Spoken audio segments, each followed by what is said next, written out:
to release him. They have not done anything to anybody. On this note, we are reminding the world about what happened in January 2017, when inauguration of Donald Trump was celebrated in Port Harcourt, and the Nigerian government shot down and killed over 27 young youths of Igbo descent, IPOB young stars, for doing nothing but cheering up the president of their choice. This happened and nobody have been brought to account for that. We are asking that the government of the United States under Donald Trump, present president, to look into that massacre, because it was democracy that was being celebrated, and those youths were happy, rejoicing that such a good thing happened, and the military went and killed them all like chickens.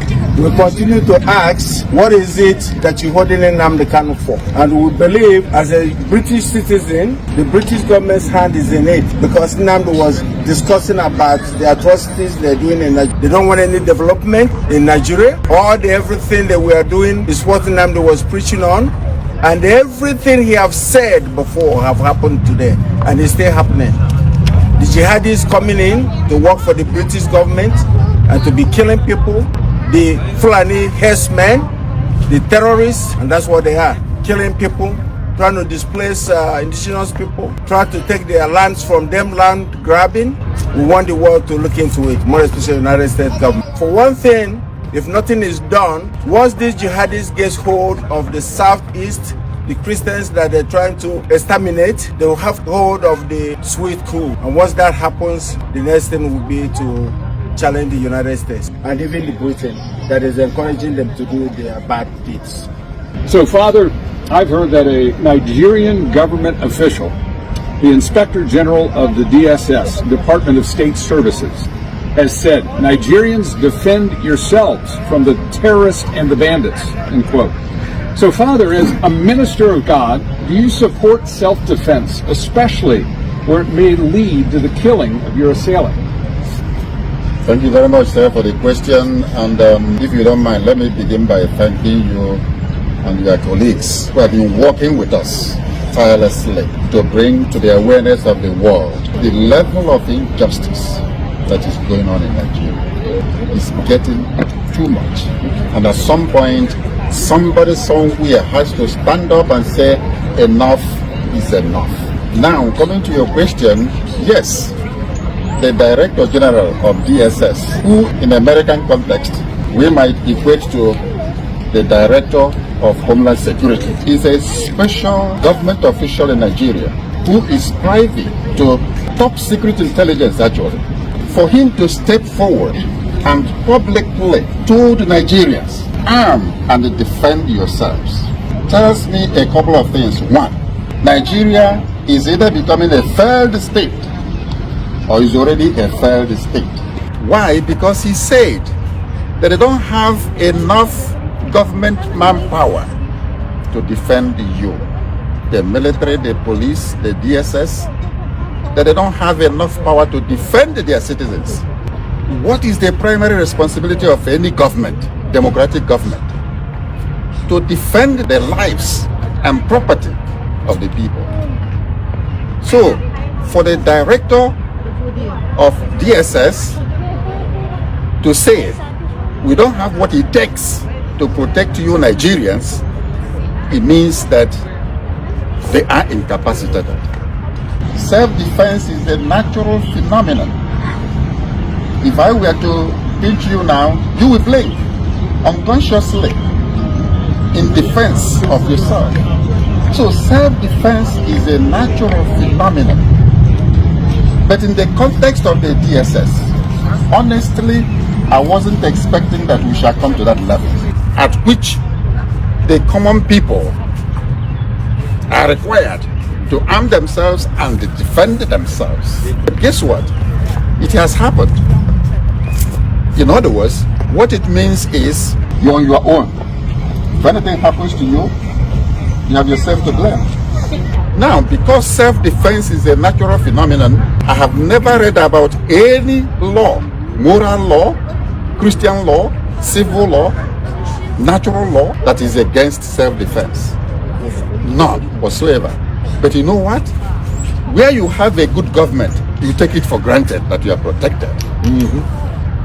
And so it's not even a question of whether I support it or not, or whether it is legal or not. And then for the government to say, defend yourself. Now, we are taking self-defense to a higher level. The level of you have to do everything possible to protect your life. Your life is the most precious gift God has given you. Very, very precious. God has given us a precious life to take care of, and we should guard it judiciously. But what is happening in Nigeria is that a group of bandits, terrorists, have taken it upon themselves to be massacring people at will. They carry arms all over the place, unchecked, unhindered. And they are decimating ethnic groups in the name of herders, farmers, clash, rubbish. There is more to it. There is a hidden agenda, and that is ethnic cleansing and religious persecution. That is what has been going on. At this point in time, I will actually go the extra mile to advocate for self-defense, and people should defend themselves. And I'm asking my people, you cannot waste the life, precious life God has given you. You must defend it, because there's no way. It has come to that. If the government tells you to defend yourself, defend yourself. That's what I will tell my people. And then I will ask our brothers and sisters in diaspora, especially here in America, who are from Igbo descent, Igbos here in America and Europe, organize yourselves, raise money, and make sure that your respective communities at home are protected. Have a very working vigilante groups, and make sure that your communities are protected. The time to pretend that everything is okay back home in Nigeria is gone, and may never come back until that country disintegrates. Because honestly, a failed state, the only solution to a failed state is disintegration. To your tents, O Israel. Everybody should go and take care of themselves, from the local communities maybe to the regional level. And guess what? This is exactly what Mazi Nnamdi Kanu has been preaching for more than 10 to 15 years. That these people are coming, these are mercenaries sponsored by the Fulani hegemony to decimate the rest of the ethnic groups in Nigeria. And the government has done little or nothing to stop them. And to our greatest embarrassment, or even being fair to them, they have now told us officially that there's not much they can do. So, Bruce Fine, as a constitutional lawyer and the International Council for Mazi Namdi Kanu, and you visited Nigeria many times. Your client has served over 5 years in prison. What is Mazi Namdi Kanu's current situation, and how has the current state of the Nigerian Constitution and the rule of law affected Mazi Namdi Kanu's freedom? Well, thank you for that wonderful question. We're really gathered here today to pay homage to Nnamdi Kanu and his unsurpassed courage that has given the Biafrans hope, which is what sustains a people and moving forward towards justice. Nnamdi Kanu was victim of a crime. Crime perpetrator was the nation of Nigeria. In 2021, he was kidnapped and tortured in Kenya. He was then returned to Nigeria, where he's been denied a trial for now over 4 years. I helped precipitate a ruling from the working group on arbitrary detention in Geneva, holding very unambiguously and calling for the immediate and unconditional Nnamdi Kanu, because the government of Nigeria had violated 16 human rights covenants that were binding on all nations, whether they accepted them or not. The Nigerian government has flouted that decree now for almost 3 years. Nnamdi Kanu remains in isolation. Again, he's never ever been given an opportunity for a trial. There are repeated adjournments because there is no evidence. I've examined the indictments. They're really quite hollow. They don't have any specificity of what Nnamdi Kanu did that caused any kind of violence or harm. And at present, there still is no scheduled trial date. It's a continuing criminal violation by the Nigerian government. The great irony is that the real case should be Nnamdi Kanu versus the government of Nigeria, which should be in the defendant's chair. One of the things that's very astonishing is that for hundreds of years of Anglo-American jurisprudence, there's a motto: crime should not pay. The Nigerian government is trying to make their crime against Nnamdi Kanu pay, which is intolerable. Bruce, what can be done to the government of Nigeria to help free Nnamdi Kanu? Well, there are several precedents.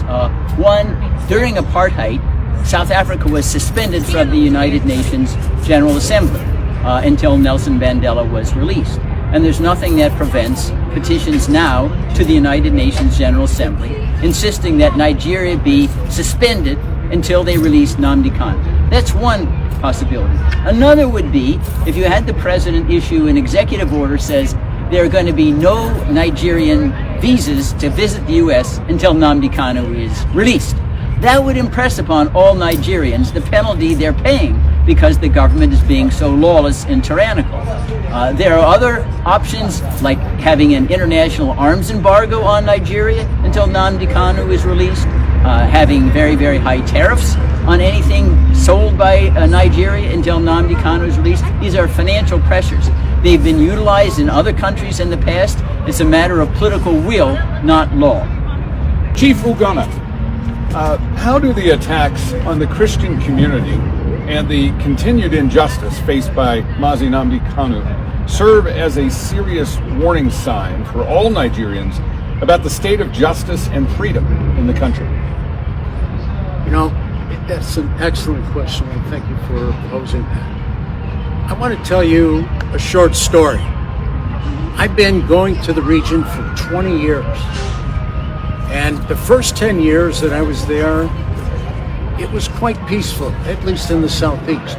Some of this was brewing already in the north, but in the southeast and the spaces where I was at with the Igbo, quite frankly, was fairly peaceful. And then, right around the time actually when they put Mazi Nnamdi Kanu under chains, things blew up.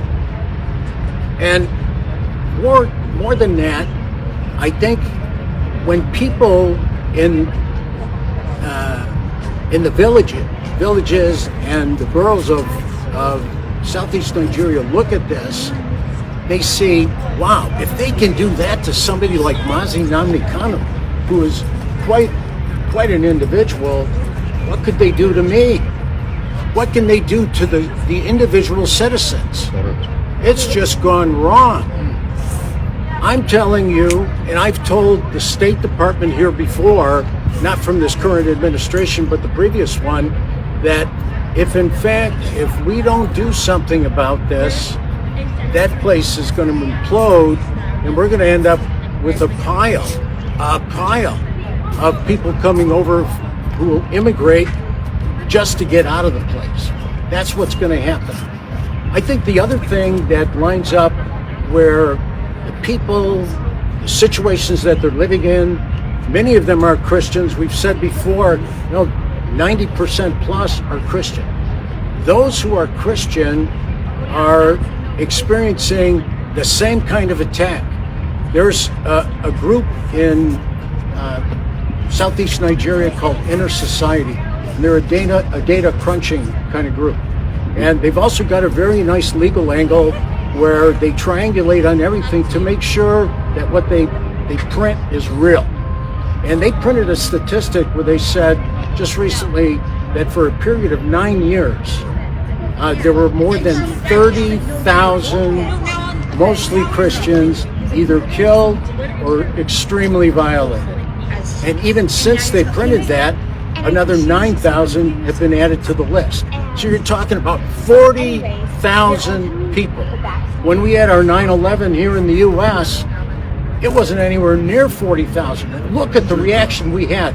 40,000 people being killed or violated should draw an unbelievable personal explosion.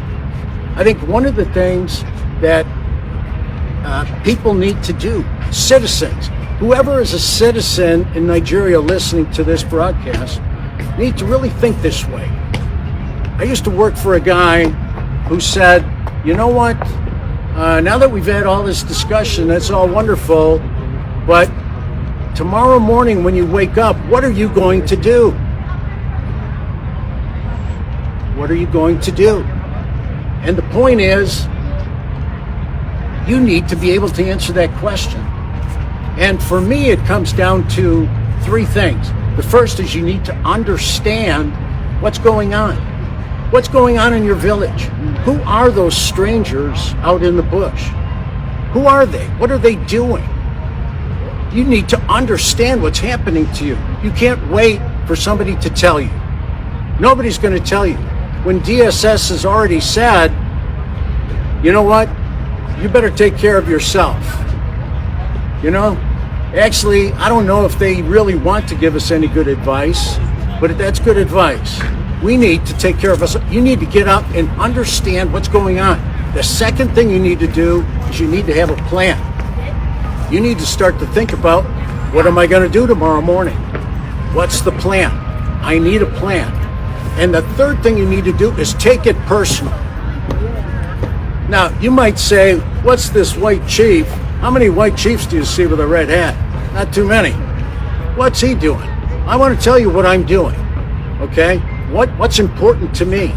You know, when it comes to understanding what's going on, we are all about, I spent 20 years understanding what's going on. And some people even pin the label on me, not big A, but big I for Igbo. They said, boy, he knows a lot about the Igbo, that guy. Because I've spent 365 days on ground.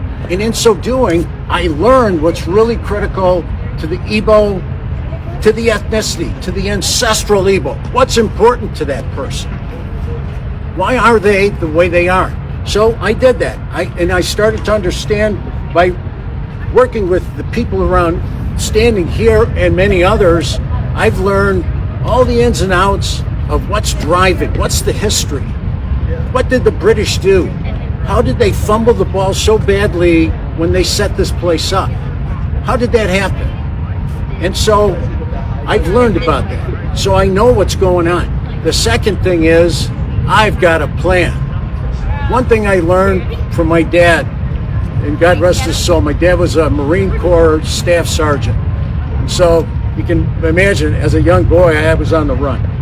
My dad, he said, son, you're either going to be part of the problem or you're going to be part of the solution. And you know what? I've chosen, I think wisely, to be part of the solution. Part of the solution is critical. And you know what? You as citizens need to be part of the solution. And you need to come up with it yourself.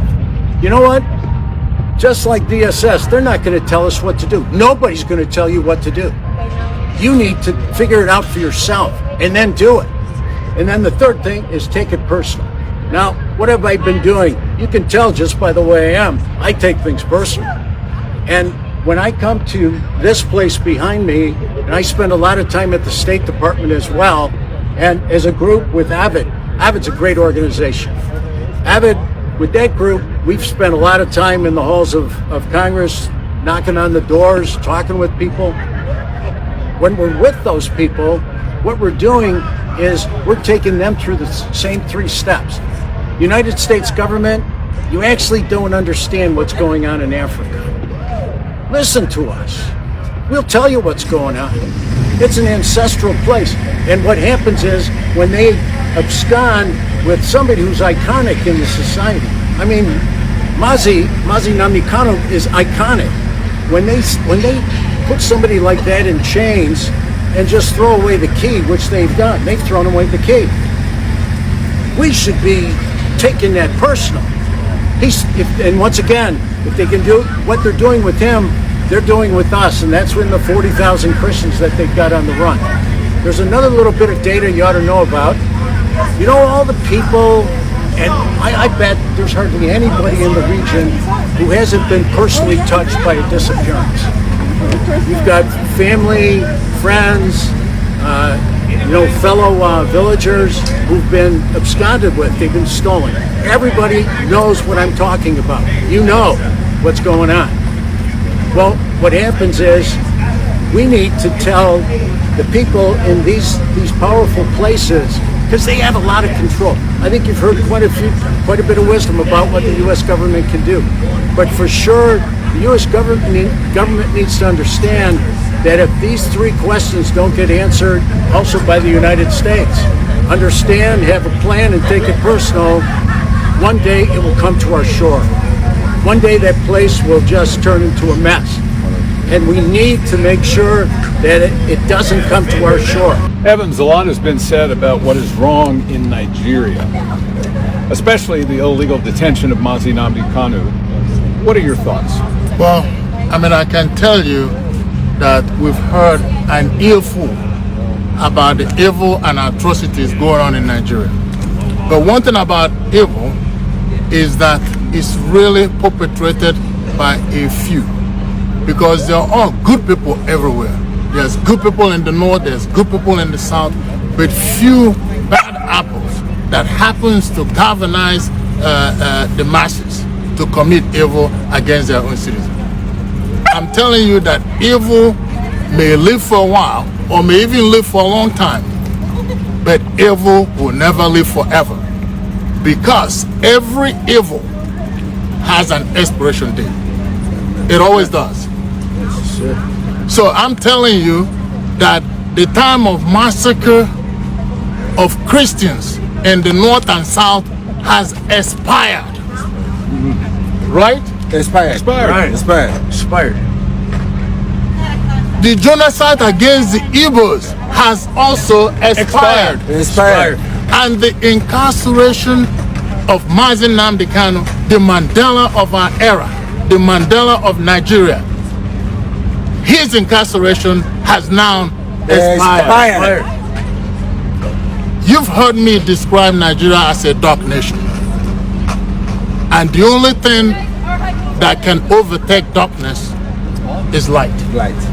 So I'm asking the Congress of the United States to be the light and enact the laws that will stop what's going on in Nigeria. Beginning with designating the nation as a country of particular concern. I'm also asking those in diaspora, like myself, to wake up and do something to help your citizens back home. We can always do something individually, but we can do much more collectively. This is a cause that I'm willing to die for. And I will continue to fight until my last breath. Tell me about the Nigerian government. Have they adequately protected human rights and enforced their laws regarding the protection of lives and property of her Igbo and Christian citizens? The question of human rights in Nigeria ought to go directly to a few people that I will mention. Okay. They will talk about that. I'm talking about the person of a young lady called Leah Sharif, that was kidnapped by Boko Haram when she was 15 years old. 15 years old, she was kidnapped. Yeah. Until this day, she remains in the custody of the terrorists. Yes.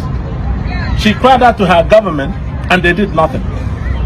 No rescue, no help. And I want to surprise you. This young woman today is 25 years old.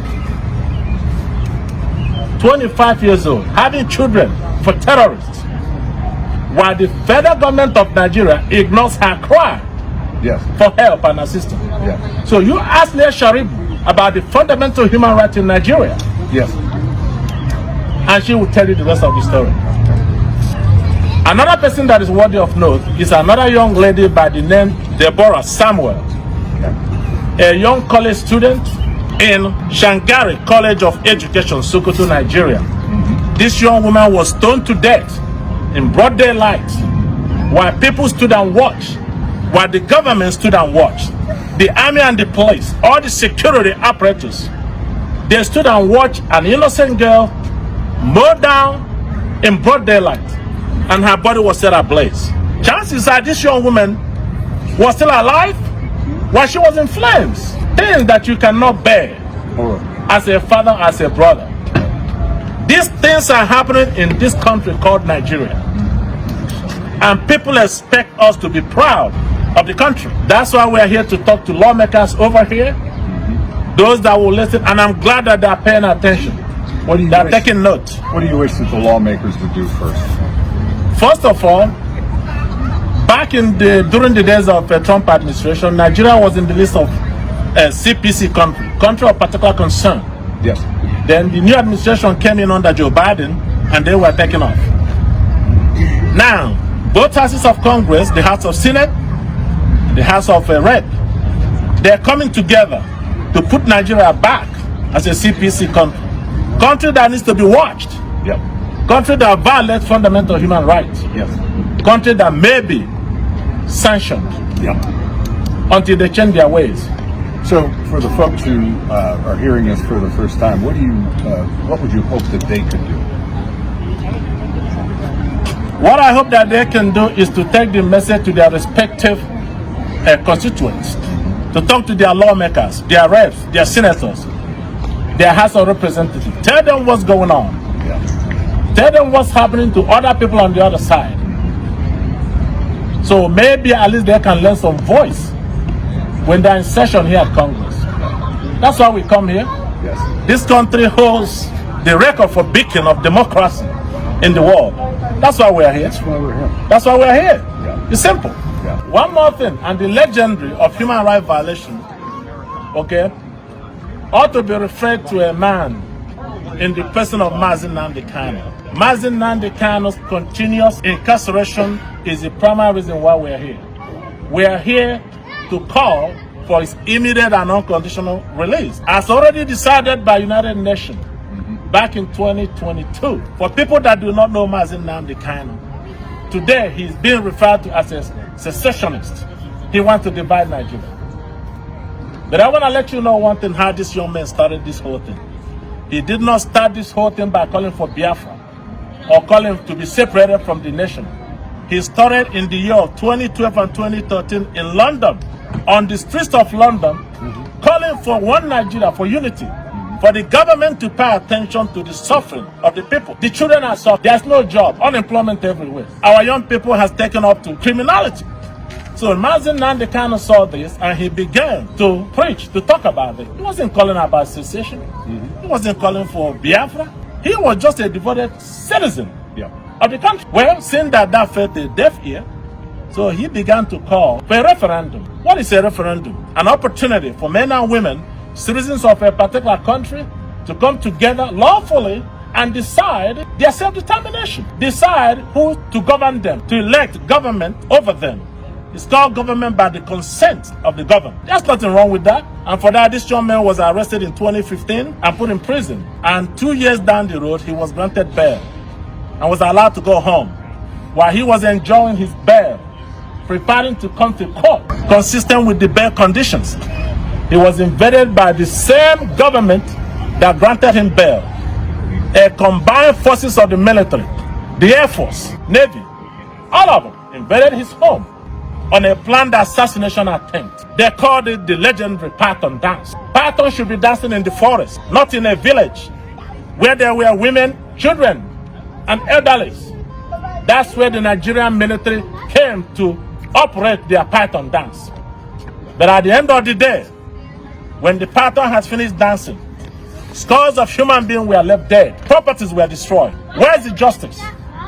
Where is the government? Where is the right of the people to be protected? And miraculously, Nnamdi Kanu escaped that very assassination attempt. And in 2021, June of 2021, they tracked him down and kidnapped him while he was on official duty in Kenya. As far as we are concerned, there is no democracy in Nigeria. One key piece I want to mention with people and citizens is that it's the subject of fear. See, when you don't make a plan, when you don't understand what's going on, and you don't take it personal, all of that gets replaced by fear. See, what happens when fear takes over, all the bad operators around you become temporarily successful. And that's evidenced largely by the growth of IDP camps in the country. You know, the internally displaced person camps are now over 1 million. In fact, there's an organization, they publish a thing called an IDP Atlas. And in the Atlas, they quote that 1.34 million people are now in camps. And on top of that, there's another statistic that they keep where they call displaced person movement. And those are people who are about to be in IDP camps. They've been chased out of their environments, out of their homes, and there are about 3.3 million of those. So when you add all this together, it's 4 or 5 million people who either are or are about to be in an internally displaced person camp. They're like prison camps. There are pictures all over the internet. Look in the internet. Look up IDP Nigeria and you'll see pictures all over the place. You know, there's another area, maybe I could ask Chief Anya to speak about it, about the nature of security, and it's like a message that we want to send. Yes, thank you. There's no society that can survive on anything without security. Building all those roads, building new malls, and all those things the governors in the Southeast claim they are doing is not helping anybody because nobody is secure. So they have to think about security first. Save the lives of our people first, and they can build those monuments. They can build those malls. Those things will come secondly. So the most important thing they would do is security. Make sure that there are bushes, nobody is living there, no Fulanis are there, no jihadis are there. Form the strong vigilante that you can have, not the vigilante that you use for your own personal gain when you run for elections. Form the one that can protect the people and guide them. By the way, the IDP camps we're talking about, who displaced who? Why would people be displaced? So security is important, that the governors of the Southeast should come together to do that. This is exactly what Nnamdi Kanu was telling them. Evans, a lot has been said about what is wrong in Nigeria, especially the illegal detention of Nnamdi Kanu. What are your thoughts? Well, I mean, I can tell you that we've heard an earful about the evil and atrocities going on in Nigeria. But one thing about evil is that it's really perpetrated by a few, because there are all good people everywhere. There's good people in the north, there's good people in the south, but few bad apples that happens to galvanize the masses to commit evil against their own citizens. I'm telling you that evil may live for a while or may even live for a long time, but evil will never live forever, because every evil has an expiration date. It always does. So I'm telling you that the time of massacre of Christians in the north and south has expired. Right? Expired. The genocide against the Igbos has also expired. And the incarceration of Nnamdi Kanu, the Mandela of our era, the Mandela of Nigeria, his incarceration has now expired. You've heard me describe Nigeria as a dark nation. And the only thing that can overtake darkness is light. So I'm asking the Congress of the United States to be the light and enact the laws that will stop what's going on in Nigeria. Beginning with designating the nation as a country of particular concern. I'm also asking those in diaspora, like myself, to wake up and do something to help your citizens back home. we can always do something individually, but we can do much more collectively. This is a cause that I'm willing to die for. And I will continue to fight until my last breath. So, Father, if you could describe how Nnamdi Kanu's detention has affected his family and the Igbo citizens who support his cause. I personally see Nnamdi Kanu, just as many millions of our people have seen today, is the icon of Igbos, is the flag bearer of Igbo, is a corporate personality, it's not an individual, because he encapsulates everything that is Igbo. So he is a peace-loving man. Yes, very, very peace-loving represents man. a peace-loving people. Exactly. As well as any. He has never lifted a machete to attack anybody. He has not picked up a gun to shoot anybody. He was just working on the power of the microphone to warn the people of what is exactly happening today. That's it. So now, he has been incarcerated. He has not seen his family. Remember, once you are incarcerated, you can only see the light of the day, only 1 hour out He's of in the solitary confinement. Solitary confinement. Which usually drives people insane within a matter of months. Exactly. That's a mental torture. And yet he has put up with it for almost 4 years now. Wow. And still remains unshakable. Yep. Why? Because he is convinced of what he's doing. That is right. Resolute in his purpose. Exactly. A raison d'etre, a higher purpose. He is indestructible. Absolutely. Until his purpose is served. You know why? Because whether you believe it or not, there is some divine inspiration that is at work in him. Yeah. If you are an ambassador of truth, it doesn't matter whether you are a Christian, it doesn't matter whether you are a Muslim, it doesn't matter whether you are an atheist.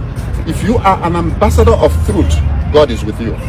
And no government, no matter how powerful, ever wants to be on the wrong side of justice. Exactly. And this is so clearly an injustice against such a godly and wonderful man who represents such a godly and wonderful people, if not the largest Christian population in the world. In the world, exactly. Because we're almost 90-something% Christians. You know? So the family is feeling the heat. Yeah. But you know what? They are consoled because their son, their father, their brother is fighting for a just cause. It has taken people years to realize what he's doing. Those of us, my area, like I said, is in social justice. So I was able to see and understand what he was doing as far back as 2017. And since then, I have committed to the cause that he has been leading, because I know that it is the right course. So right now, people are realizing what this man has been saying and the type of person this man is. And that is a consolation to his family that is fighting for a just cause, which everybody now is realizing. And it's also a consolation to our people that he was able to withstand all the torture, all the criminal harassment, and still remain the same and consistent in what he's doing. People are really inspired talking about him today. This matter went to United Nations back in 2021, and after 9 months of deliberation by the United Nations Working Group on Arbitrary Detention, that very complaint was orchestrated by Attorney Bruce Fine from here, Washington, D.C. He took Nigeria to the World Tribunal, and at the end of 9 months, they came out. It was a unanimous decision by a 5-member nation that Nnamdi Kanu detention is arbitrary and must be released immediately. Yeah. After the investigation and cross-examination, well, till this day, they have not complied to that very order. And Nigeria remains a signatory to the United Nations. We are a member while you're not abiding to their judgment. We are here to let the members of Congress understand what's happening to that young man. Yep. That's why we're here. Yep. Because right now, Nigeria has ignored every judicial pronouncement. Everyone. Yes. I just told you about United Nations. Even the Nigerian court, appeal court, in the same year of 2022, rendered their own decision on the matter, discharging Nnamdi Kanu of all charges, and ordering his immediate release, and even went further to say there is no court in this country that should try this young man on this particular issue. Yeah. Why? Because he was kidnapped. Yeah. You can't go around the whole world kidnapping your dissidents and dragging them back to your country and put them in prison. So today, Nnamdi Kanu remains in prison without trial. It's called persecution before trial. Where was he captured? Kenya. Kenya. Yes. So outside of the country, was kidnapped, brought back into the country, tried by the very people who are guilty of offending him. Exactly. So the appeal court understood exactly what you said. Yes. That's why they said no court can try him. Because they knew you cannot commit an offense against an individual and turn around to sit in judgment seat to judge the same person. It's like a rapist trying his own victim or prosecuting his own victim. You're the one that committed the crime. So my conversation with Bruce Fine this morning, he said that Nnamdi Kanu should be in a position to prosecute Nigeria for enforced disappearance of his person and extra renditioning him back to Nigeria. Blindfolded, brought back home. That is an international crime. And Nigeria should stand on trial, not Nnamdi Kanu.